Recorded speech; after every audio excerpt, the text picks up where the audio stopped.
देखिए, कोलकाता हाईकोर्ट ने ओबीसी आरक्षण नहीं बल्कि मुस्लिम आरक्षण को लेकर के जो अपना फैसला दिया है वह स्वागत योग्य है। भारत का संविधान धर्म के आधार पर आरक्षण की अनुमति नहीं देता। वेस्ट बंगाल की मुख्यमंत्री टीएमसी की सरकार ने राजनीतिक तुष्टीकरण की पराकाष्ठा पर चलते हुए सन 2010 में 118 मुस्लिम जातियों को जबरन ओबीसी में घुसेड़ करके उन्हें यह आरक्षण दिया था। यानी 118 ये जातियां, इसका मतलब ओबीसी का हक जबरदस्ती हड़प रही थी। और इसी असंवैधानिक कृत्य पर माननीय उच्च न्यायालय कोलकाता ने टीएमसी गवर्नमेंट के फैसले को पलटा है और एक जोरदार तमाचा मारा है। यह कार्य असंवैधानिक था और इसको अनुमति नहीं दी जा सकती है।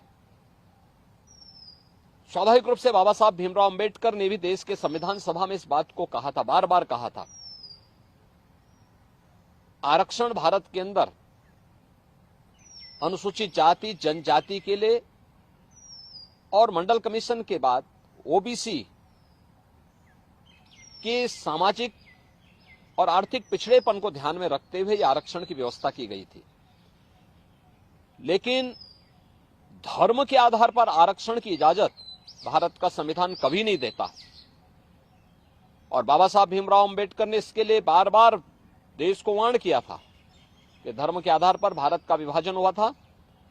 हमें फिर से कोई ऐसी स्थिति नहीं पैदा करनी चाहिए जो उस देश को विभाजन की ओर धकेले। और मुझे लगता है कि यह फैसला एक नजीर बनना चाहिए। यह फैसला जो कर्नाटक के अंदर कांग्रेस की सरकार ने ओबीसी के अधिकार पर इसी प्रकार की सेंधमारी करते हुए मुसलमानों को आरक्षण देने का काम किया है, और कांग्रेस की सरकार ने आंध्र प्रदेश के अंदर भी इस प्रकार की जो शरारत की थी, इसका जोरदार जवाब दिए जाने की आवश्यकता है। और मुझे लगता है कि किसी भी प्रकार के उस कार्य को जो असंवैधानिक हो, भारत के विभाजन की आधारशिला रखने वाला हो, भारत को कमजोर करने वाला हो, उसको कतई स्वीकार नहीं किया जाना चाहिए।